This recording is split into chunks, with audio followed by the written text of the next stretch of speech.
interested. So let's get started. I want to first welcome everybody that's here and appreciate you taking some time out of your busy schedule to listen to Ruth. I tell you, Ruth is an amazing woman. She works with some of the top CEO and celebrities and small business entrepreneurs to help them become great speakers, presenters, and media darlings so they can reach many more clients faster and get more business. Ruth has had the honor of working with some of the world's largest and most prestigious companies too, CEOs, movie stars, and international celebrities. Two of her clients have won Oscars and won the Pulitzer Prize. Well, I'm impressed.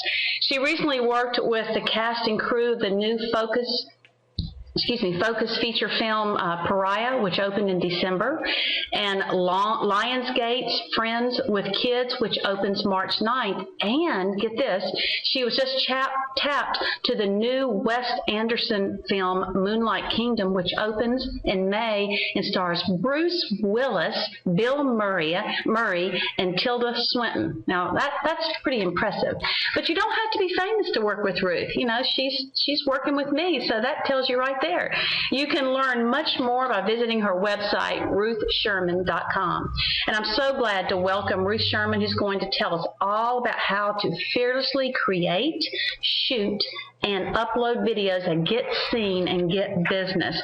So, Ruth, I sure do appreciate you coming, and I welcome you, and I am going to get your first. I'm going to be her secretary today, guys, so bear with me as I change the slides if they don't change exactly. But welcome, Ruth. Thank you so much for coming.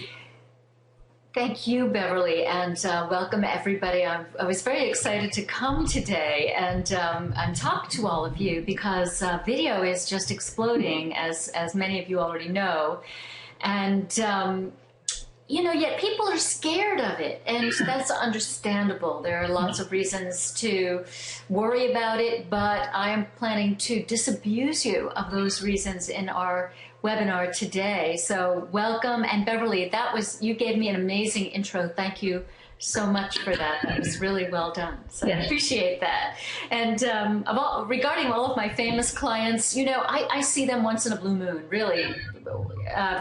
It's hit and run kind of thing. I go in, I work with them once, but the reason I love working with small businesses is because we get to develop relationships, and that's so powerful and so important to me. So that's why I have this part of my business.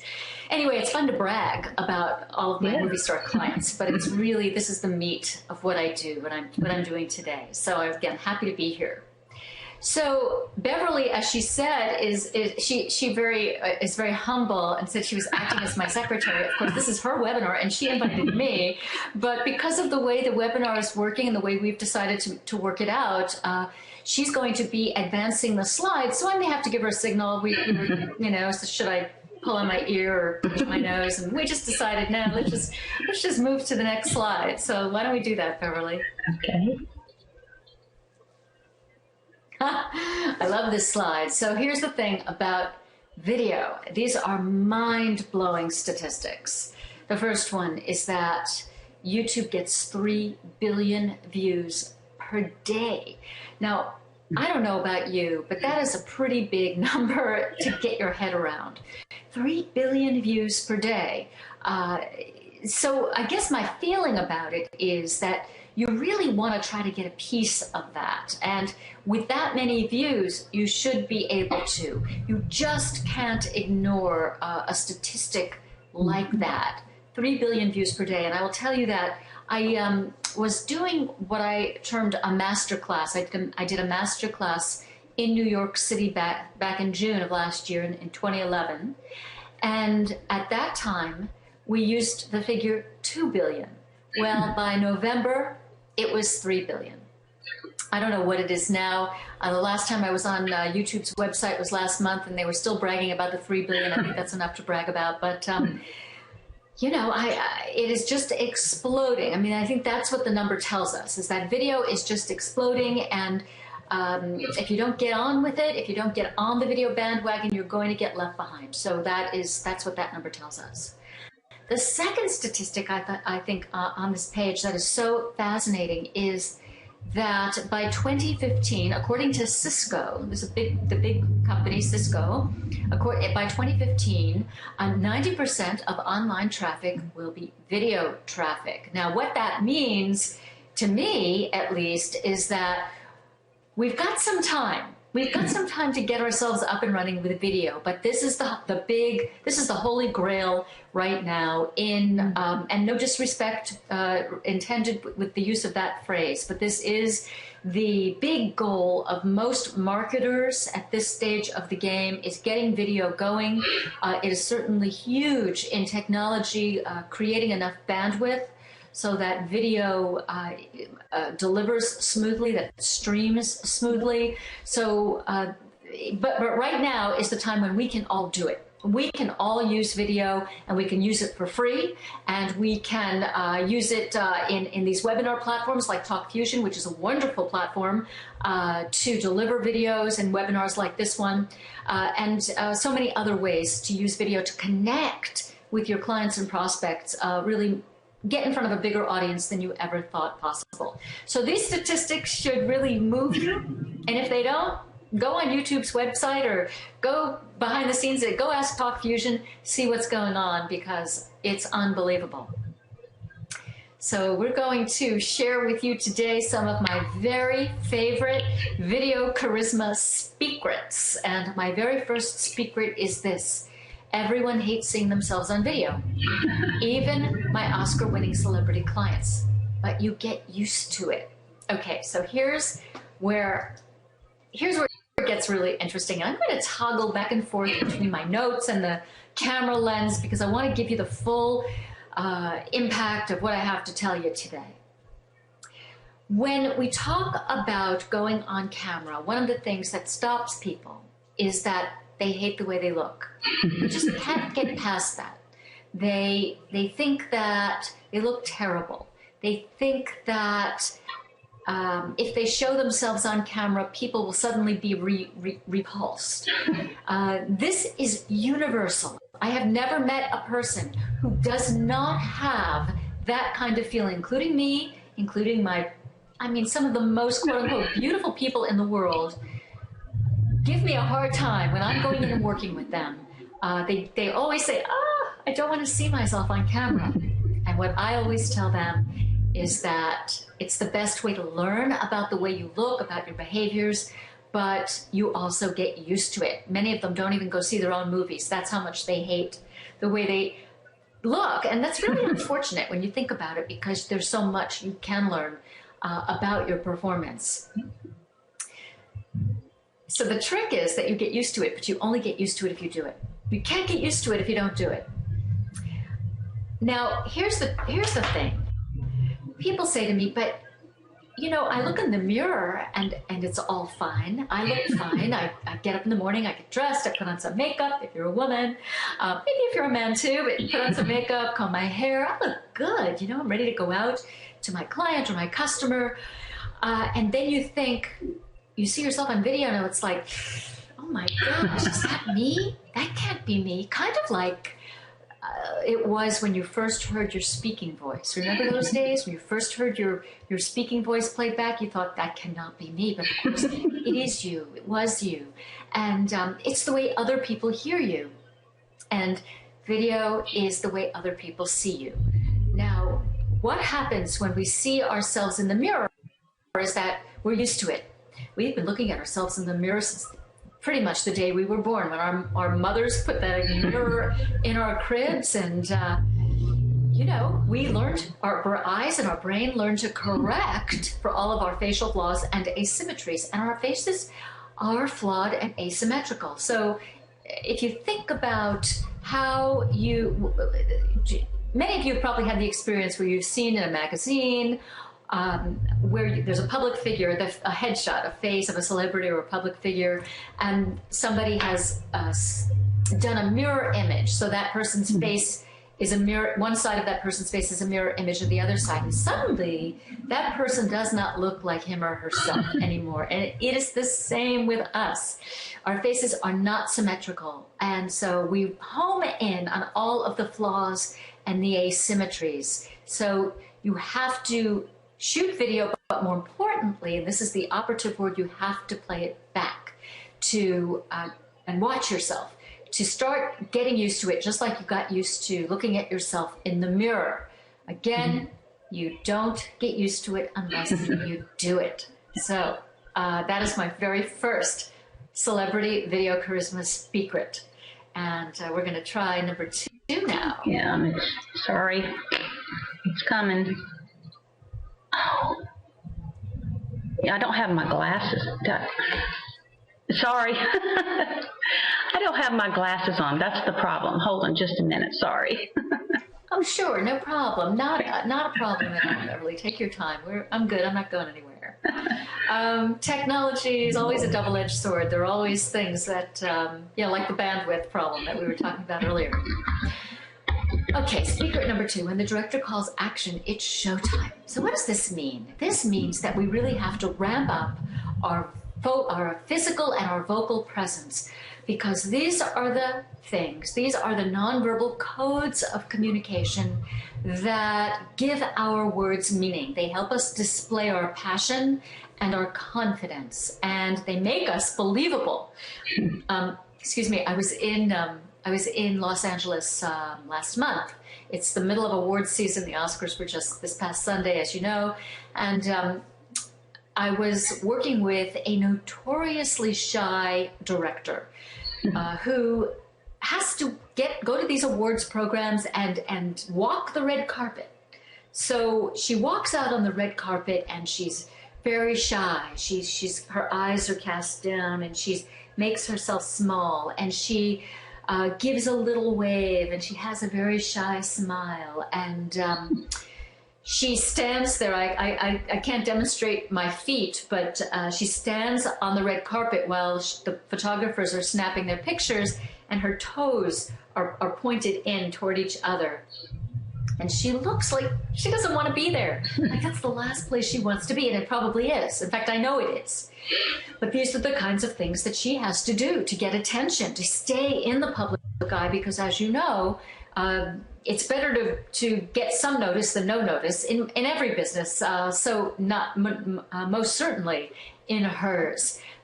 What happens for her is that she is very famous, and she is a leader in her field, but she doesn't come across that way. And when people are seeing you, they are getting a lot of information just from watching you, just by watching you physically, that they cannot get when you speak. Now, obviously, when she speaks, she's very knowledgeable. Her information is solid.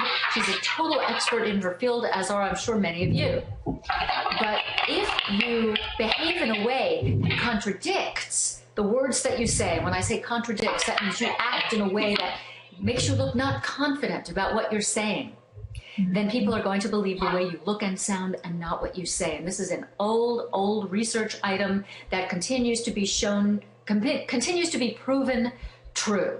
So when you are using video, it is mostly from the waist up, and often, like we are today, from the chest up. And for example, you can't see my hands moving, but they are moving a lot. Unless I bring them up into the picture here, you can't really see them moving. But if I was standing further away, so if I were, back here like this, you would see my hands moving, and you would see that going on like that, and that gives our words meaning. So it really enables me to connect with you in a much more effective way. I may have mentioned earlier that I think of video as a return to face-to-face, and it is. What ends up happening is these nonverbal codes of communication, my facial expression, the way my eyes look, the way my mouth moves, my smiling, my hand gestures, my body language, all contribute to what I say. So they contribute to your impression of me in a very, very big way. So you really got to ramp it up. A lot of people end up, when they are in front of the camera, they're sitting there and they're staring into the lens and they look like this. So their faces aren't very expressive and their eyes they don't blink. I don't know how they don't blink. Because my eyes get very dry if I don't blink. But even though I wear contacts. But the idea that they would, it's boring. It is so boring. To just look like this, and they don't move at all. So when you're using video, there are some restrictions on movement. If I move too much, if I am too active, it may get pixelated. And certainly in such a tight shot, it would be a little distracting, quite honestly. But I move just enough to keep you interested in what I'm saying. So when the director calls action, it's showtime. I will tell you that nobody wants to do business with or is attracted to someone who doesn't look like they have a very high opinion of themselves. So you want to project that confidence, that passion, that belief in what you're saying. And the only way to do that is through the way you look and sound. And we're going to move on to our next speaker now, which is that you need a good speaking voice. So I mentioned in the last slide that you've got to ramp up your physical presence, and the voice is a piece of that. Now, if you listen to my voice today, I will tell you that this is my working voice. This is my webinar voice. This is the voice that I use to persuade. This is my performing voice. This is the voice that, if I used this voice all the time, I'd be exhausted by 6 p.m. I'd have to go to sleep. I'd have to have a nap. So when people say to me, you know, I don't have your kind of speaking voice, or I can't speak like you, I'm okay with that. You don't have to. But we all have voices that are capable of a wide range of pitch. By pitch, I mean the highs. The highs are up here, and lows are down here. So we have a very wide range of pitch. And again, these are we call this vocal variety. And the voice enables us to persuade in a similar way that our body language and our other nonverbal codes of communication allow. Now, we all have a number of selves. If you're worried about being inauthentic or coming across as phony, and I get that a lot. I get a lot of people who say to me, Ruth, I don't want to come across as inauthentic or phony or somebody, or not myself. My response to that is that we all have many selves. This is myself, my professional speaking self that I'm showing you right now. I'm in a particular environment, and it's important to me to communicate and convey my message and to help you and to give you what you came here to get. And so I have to perform and behave in a certain way to get that. I hope you can see my passion for what I'm saying and hear it in my voice. Second, we have other selves. So I have myself when I'm with my kids. I have myself when I'm yelling at my kids. I have myself when I'm talking to an infant. There's myself when I'm out with a friend having a glass of wine, or when I'm complaining to my husband, or when I'm talking to my pet, or when I'm speaking to a client. There are many different selves, and they're all equally authentic. So in fact, we do adjust, and this is just one more adjustment. It is not inauthentic. It is simply another way to communicate because you're focused on a specific audience in a specific environment. So work on your speaking voice. Every time you're in a professional setting, whether it be a webinar or a phone call or a presentation, or you are in a meeting with a client, in any professional kind of setting, you got to turn it on. It's like a water spigot, like a dial. You just have to dial it up, and that will help you. We don't want a monotone. Sometimes people speak like this, which is very monotonous, and this is what I call the corporate monotone. Okay. Other times people speak, especially women, they speak with a very nasal voice, and it goes up at the ends of all their sentences like this, and everything sounds like a question. And it's not professional. It isn't professional, and it isn't going to draw people in or make them feel confident in you or what you can deliver for them. So that's secret number 3.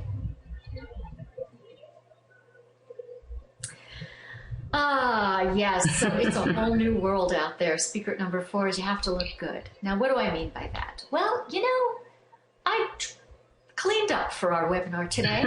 I don't always sit at this desk. I'm in my office right now.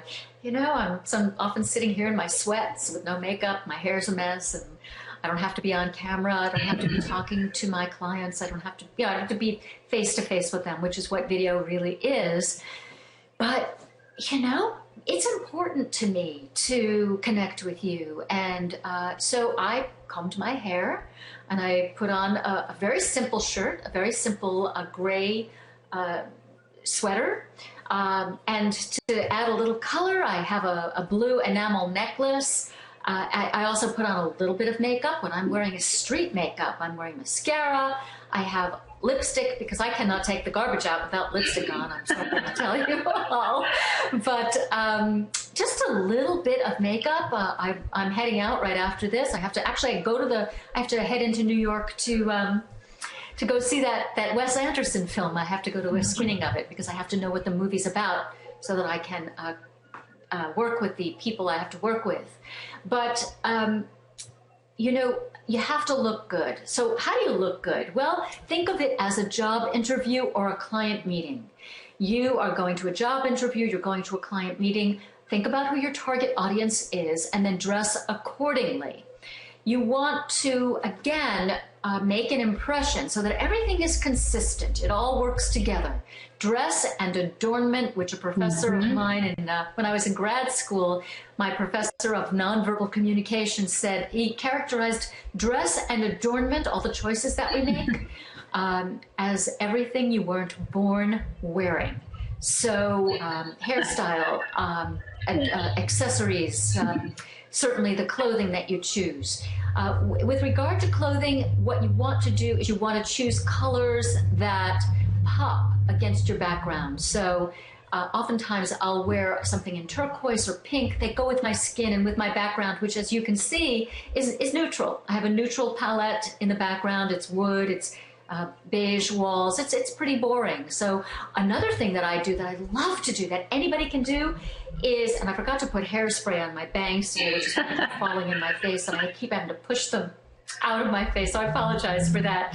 I often will put a vase of flowers, let's see, right here, so they're behind me, and I'll go to the market, pick up just a vase of flowers, a bouquet of flowers, colorful flowers, and put them right in a vase right behind me like that, and it brightens things up.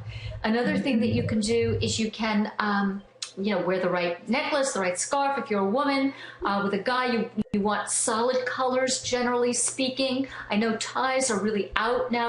You're not necessarily wearing ties unless you are in a very formal environment. If you are, make sure your tie isn't too tightly striped. And that goes for everybody. We want to stay away from tight stripes and patterns. Basically, solid colors, contrasts are great. But it's trial and error. You want to experiment, and I certainly did. So I have certain outfits that I like to wear, certain things that I literally have pulled out of my closet that were sitting there unworn for, oh gosh, 10 or 12 years.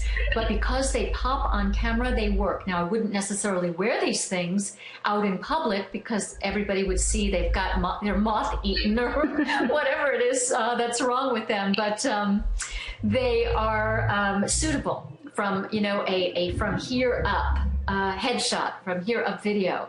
So see what's in your closet, see what you've got. It might work. It might work on camera. So you gotta look good. You want to take care with that. That's one of the downsides.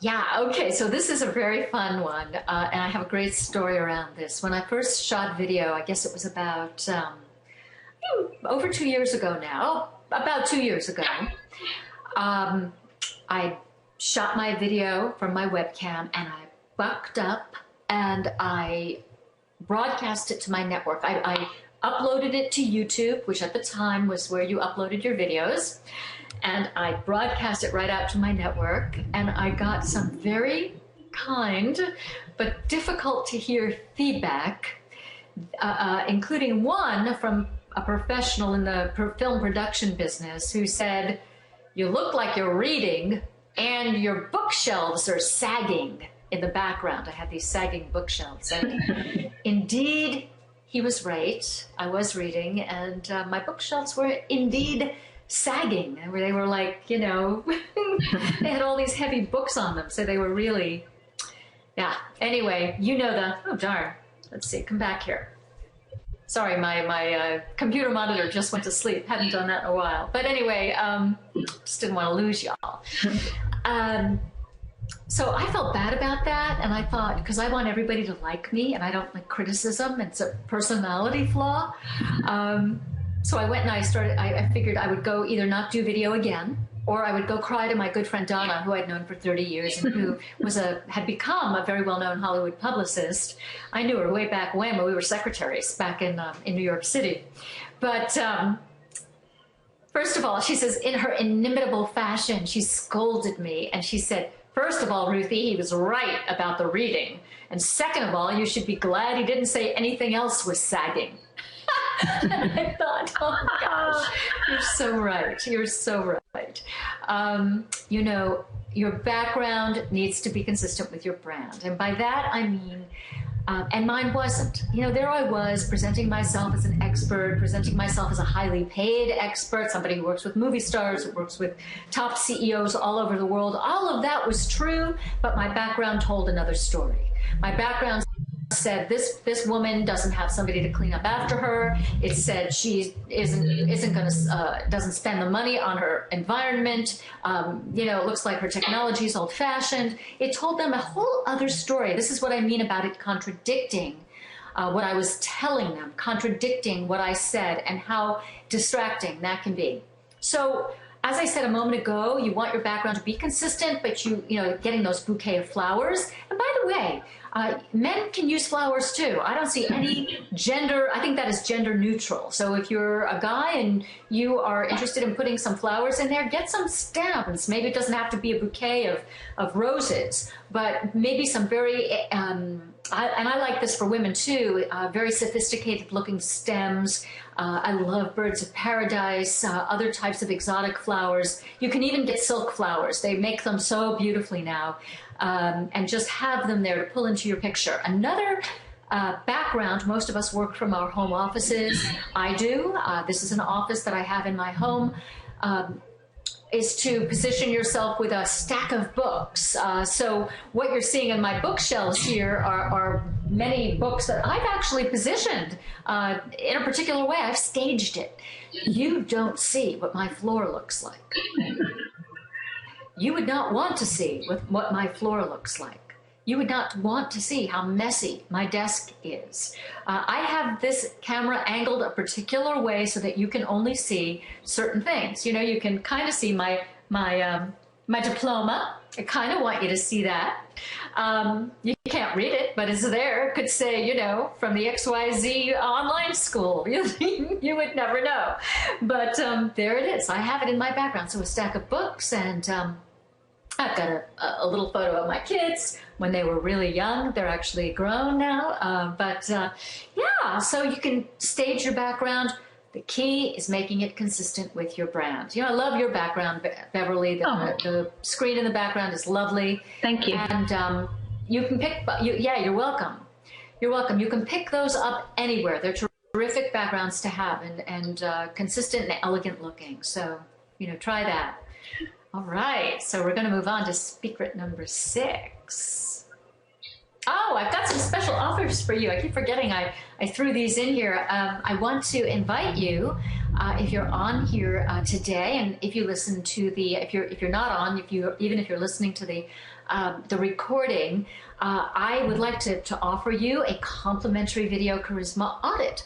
So if you're one of those, and like I said, it's universal, one of those people who is afraid of the way they look and sound on video, if you want to send me a link, you can send me if you're a Talk Fusion person, send me a Talk Fusion video email or video newsletter, or if you've got a YouTube channel or a Vimeo channel and you'd like to send me a link to a short video, I would love to see it, and I will give you my best feedback. That is an absolutely complimentary offer, free offer.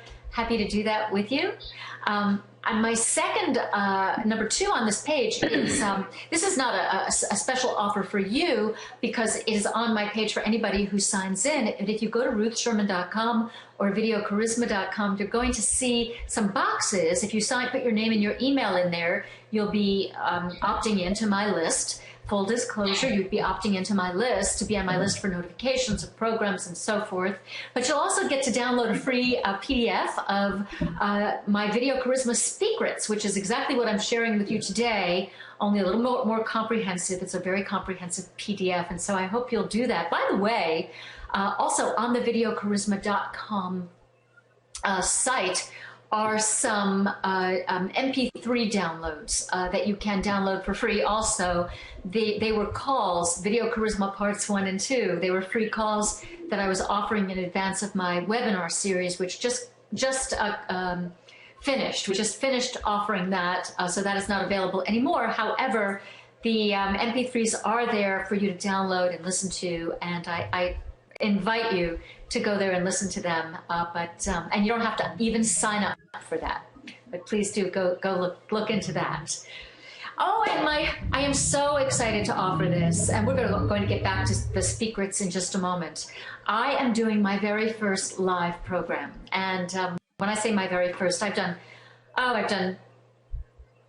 so many presentations live for others, but I have never held my own all-day event, and I am so proud to tell you and pleased to announce that just this week I scheduled Charisma from Presentation to Profit, and it is going to be one day to command the stage, conquer the camera, and cash in on your charisma. How do you like that?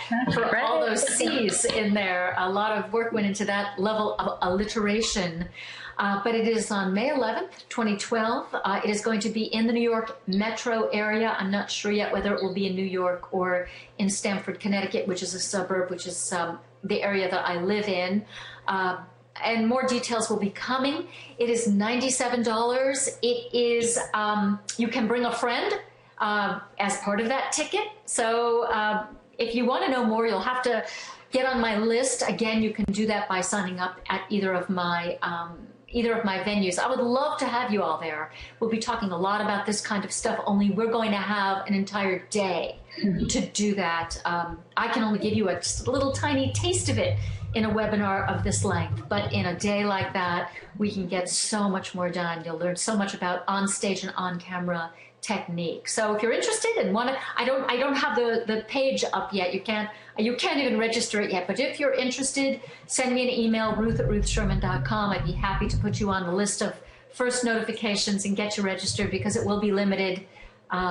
It will be limited, yeah, because the room isn't big enough to hold an unlimited number of people. But I hope you think about it or spread the word. Ruth, can I ask you a question? For listening. Yes. About this, are you planning to have somebody videotape it, maybe do like a live feed where people could actually, like me, if I'm not in New York, I could pay the money and watch it online? You are so smart, Beverly. I'm so glad that you mentioned that. I'm going to think about that. Of course, I've seen these things before from others, but yeah, that's a super idea, and I will consider that. Thank you very much for planting that seed. Well, good. Awesome. Thank you. You're welcome. Cool. Okay, so thank you for listening to my pitch, and we're on to secret number 6. This is a frequently asked question I get. Ruth, what should I say? I don't know what to say. I have a mental block. Nobody wants to hear what I have to say. Everybody needs to hear what you have to say. And guess what? You already have enough content. You already have enough expertise, enough knowledge in your area of expertise to do 5 videos today, and probably more like 10. So, what are some great content models? Well, I just mentioned one, frequently asked questions. This is a wonderful content model. What are some of the questions you consistently are asked? Start jotting them down. Keep a record of them. So if you have a frequently asked question, how you might want to start your video is, hi, I'm Ruth Sherman, and I work with CEOs and celebrities so they can give great presentations and become media darlings. I also work with small business entrepreneurs, so you don't have to be famous to work with me. And a question I often get is, what do I do about stage fright? Well, stage fright means you care. It means that you are eager to have a good outcome, and that's all there is to it. But here's the antidote to stage fright. It's practice. It's practice and rehearsal. The more you practice, the less stage fright you feel. Interestingly enough, with stage fright, you want to have a little bit of it. You don't want it to go away entirely because it gives you an edge. It makes you more engaging. So that's what I answer to my frequently asked question about stage fright. Now, if you want to know more about stage fright or how to prepare and rehearse for video or public speaking, hop on over to ruthsherman.com and sign up to receive my Celebrity Video Charisma Secrets absolutely free. See you over there. That is a video that was about 1 minute. So start jotting down your frequently asked questions. Here's another content tip. Take your area of expertise and think about the language that you use, that your clients often need definitions for. So maybe you're a lawyer, maybe you're an engineer, maybe you're a virtual assistant, maybe you are a coach, you are a doctor, a healthcare practitioner, any kind, a wellness person, any type of business that you're in. There is a unique set of language and terms that we all have, that your clients always need to know more about. And jot down 5 of those terms or words and attach a sentence or 2 of definition to each one, and then do a video on each one. After you do the 5, you'll have a series, and you'll be able to put them in a playlist, or you'll be able to broadcast them in video emails or video newsletters. It's a wonderful way to give your clients what they need. Don't think that your clients don't need to hear this. They do need to hear it. They need to hear it over and over again. You know, I think about a lawyer. You know, we all have to have lawyers. We all use lawyers. Lawyers are very useful, and they have a lot of very specialized knowledge. But it would be really nice if my lawyer had up on her website, here are the terms, here's the terminology, here's a glossary of the terms that we will be using throughout our relationship. And I could just go to that page and see what those terms are. If she had videos defining those terms, so that I didn't have to call her and ask her each time and have her bill me for 15 minutes of her time. Believe me, this is a wonderful way to do it. And so you've already got plenty of content. There's no reason to think you don't. Again, you have enough content to shoot 5 videos, probably more like 10. So frequently asked questions in the language of your area of expertise are 2 excellent ways to start, and they're easy. That should give you enough content for the next 10 videos at least. Now, and Ruth, when you do these videos, I've always been told to make it short and sweet. Not 10, 20 minutes, 3 to 5 minutes at the most. I am really glad you brought that up, and we're going to come up on that in just a couple of slides. Yeah, so I'm really glad you raised it, but we're going to address that in full. Okay. Yep. There we go. You mean like this one? Yeah. Were you like, that was the ESP working there, Beverly? What Beverly just said, I leave you with nothing else today. It is to keep your videos short. Mm-hmm. With the way technology has come to pass, with the way it has delivered itself into our lives, and the flow of information, so much of it, so quick, it's so quick, it changes so quickly, that if you're going to do a video, you've got to keep it short. And I try to keep my videos a minute or under. I'm not always successful, but I certainly try to keep them under 2 minutes, and 1.5 minutes is plenty. Now, a minute of video, depending on your area of the country and your rate of speech, mm-hmm. will take about 120 to 140 words. Now, that's about a paragraph. It's not very many words. It's not very many sentences, but it is enough. It is enough to get your message out. Mm-hmm. And the reason I tell you to keep your videos short, of course, is because attention spans are just, they're tiny. Okay. They're minuscule. They are, for whatever reason, if you don't grab us in the first 10 or 15 seconds, you're gone, because we're so busy. There's so much to do. So I call it grab, give, and go. You want to keep your videos short, at least until you gain followership. Yeah. So followership takes a long time to get. I will tell you that of the over 130 videos that I have that are public on YouTube, most of them are 60 seconds or under. And I've got a couple that are 2.5 minutes, a few that are 2.5 minutes, and then a handful, maybe 5, that are over that. But if I look at the analytics, I can see that people generally leave before I'm done. So that gives me a lot of good information about how long my videos should be and where I have to put the most important information.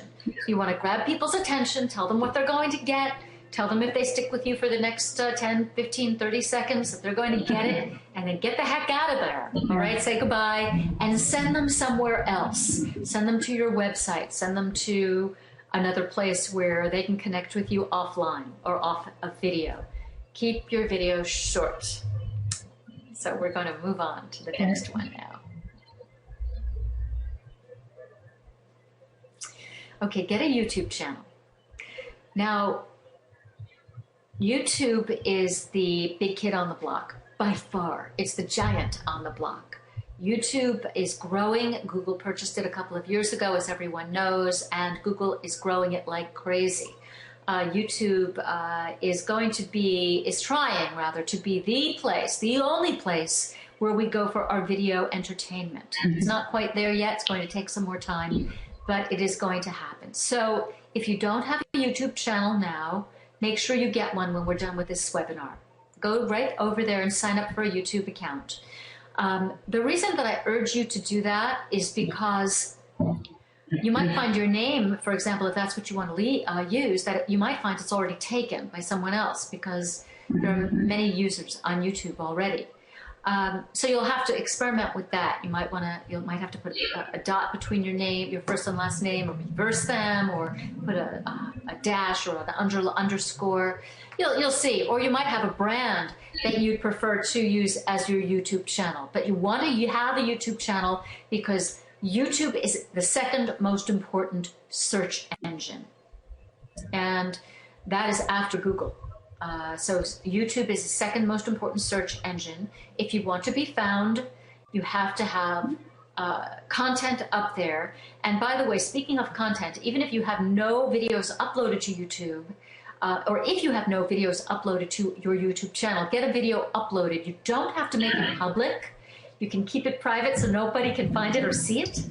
But you have to have something up there because Google doesn't like it when you don't use it. And they might throw you off. And they're very opaque, YouTube, about their rules and all of that stuff and what you have to do. They give you some instruction, but they don't really tell you how much is too much or how little is too little. So this is all as everything that I tell you right now. Oh, I'm sorry.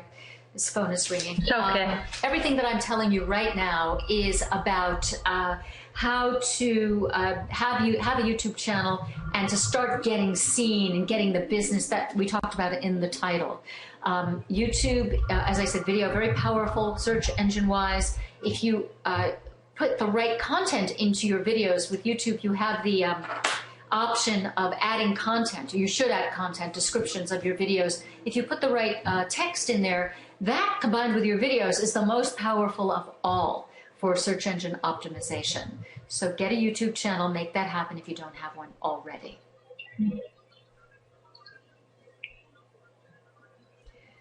And this is also a frequently asked question. So how do I go viral? You can't. You can't make it happen. Viral is a fluke or it's a celebrity. But here's the thing. You only need 500 views. You only need 500 views. Now, to many of you, that may sound like, I'll never get 500 views, but you can. And if I can, you can. And here's how I did it. I piggybacked on a media story. Now, that happens to be one of my areas of expertise, is media. And I often comment on communications of celebrities and public figures. For example, right now, I'm doing quite a lot of commenting on the presidential candidate communication because I love listening to how the candidates communicate, and it's my strong belief, and frankly, I'm positive that the better communicator always wins, at least in modern times. So I comment a great deal about that. I observe the candidates, both Democrats and Republicans, and I comment on what they're doing and what we can learn from them as business owners, as people who are out there communicating too, what we can learn from what they do, because they've got the top people in the world working for them. So it's always good to, it's a great learning experience. But piggybacking on a media story is a fabulous way to get noticed. So I was getting, 5 views, 10 views, and, half of those were my family, my kids, my husband, looking at my video a couple of different times. So, certainly not getting a lot of viewers. And I guess it was the end of 2010, I saw a media story on Steve Martin, and it was a perfect opening for me because it was about a speech he had done and what the audience thought about it. And so I did a video, and I entitled it, I uploaded it to YouTube. It was a blog, and I entitled it Ruth Sherman on Steve Martin and Audience Expectations. And I posted it. I never thought, I didn't think another thing about it. And I went back about a week later and I had 690 views. And I thought, oh my gosh, wow, that's pretty cool. So that was a great lesson to me. Now, there are stories in the media every day that all of us see and have feelings about and probably apply, or we can find something in those stories that are related to our area of expertise. So be mindful of that and start looking to media stories and using the media personality's name or the issue in your title and try to sprinkle it in your description and in your tags and keywords so that you can get found. So here's the other thing. Once you get over about 500 views, and again, this is opaque. Again, this is where YouTube is not very, what's the word I'm looking for? They're just not forthcoming. They're not going to tell you exactly how many views you need to get noticed. They may reach out to you and say, we'd like to partner with you. And what that means is they want to advertise on your channel or on your videos. And what you want to say to that in answer is yes, you want to make sure you read.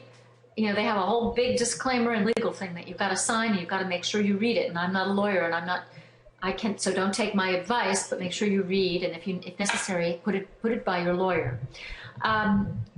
But once you say yes, they'll start advertising, and that gives you more credibility. It's very, very interesting. So right now, I've got big brands on advertising on my videos and on my channel. And of course, the other thing too is that anybody who clicks through and buys something from an ad that is on your channel, you get paid. Now, I haven't made a dime. I have not made a dime. I'm not in it for the money. I'm in it because it enhances my image. It tells the general public that Dell, that Constant Contact, that Ann Taylor, and other big brands want to advertise on my channel because they think that that's the kind of message that I have. They want to be associated with me. That's what that conveys. And the same thing can happen to you. So you don't need to go viral. You only need 500 views. The easiest way to get those 500 views is to piggyback on a media story and to accept YouTube's offer to advertise in order to enhance your brand image. So I think that's really cool. Viral, forget it, fluke, or celebrity. And this is my very last secret. And I love this one. And then I'm going to stick around for a little bit so we can take some questions. Don't expect to win an Oscar the first time. All of my celebrity clients did B-movies or commercials before they got their big breaks.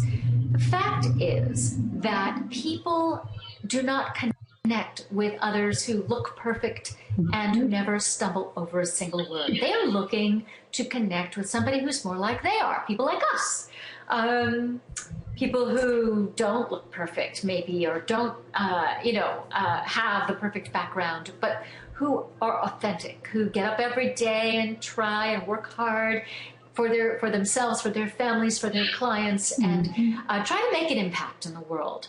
In video, it is about connection, not perfection. Yeah. And so I'm going to leave you with that thought, and I really thank you all for listening and watching. And You are among the few and the brave, and I call you my video charismatics. So thank you very much for joining in today. And now I'd be happy to entertain any questions. So Beverly, do you want to scan the Yes. the chat? Yes, I will. Questions? And Ruth, thank you. I'll also do it. You say I took my glasses on, guys. I can't read that little. They're all telling you thank you, and that was very helpful. I mean, you were very helpful. I learned a lot too, and especially about the 500 views. And I've been wondering about the little commercials that I would see on some people's videos, going, why is that there? But yeah, John. Well, I've got it recorded, but I'll have to divide it into 2 parts because no one will upload as far as I've got this one. Does anybody have any other questions? Can't wait to put it to good use. Well, I'm really, no one's really saying many questions. They're just patting you on the back, Ruth, how much they enjoyed it, which I did too. Oh, that's so nice. But if you do have any questions, you can connect with Ruth at ruthsherman.com, and you can also connect with me and give me your questions. And thank you, Zen. Zen's from Lithuania that just said that. And Thank you. And Ruth is, she's very accessible and she likes to help people. And like she said, you don't have to be perfect. I just say, like Nike, just do it. And like the video I was putting out advertising about this, get over it. Just do it, get over it, and get in front of the camera. And let's get your videos out there. So guys, again, thank you so much for attending. And Ruth, thank you so much for your precious time to share with us. And hopefully you guys will be back next week, and we will have my final one on video, getting started with video, and I'll kind of wrap up some things that they've said and add a few extra things to it. So again, thank you, and I will see you guys very soon.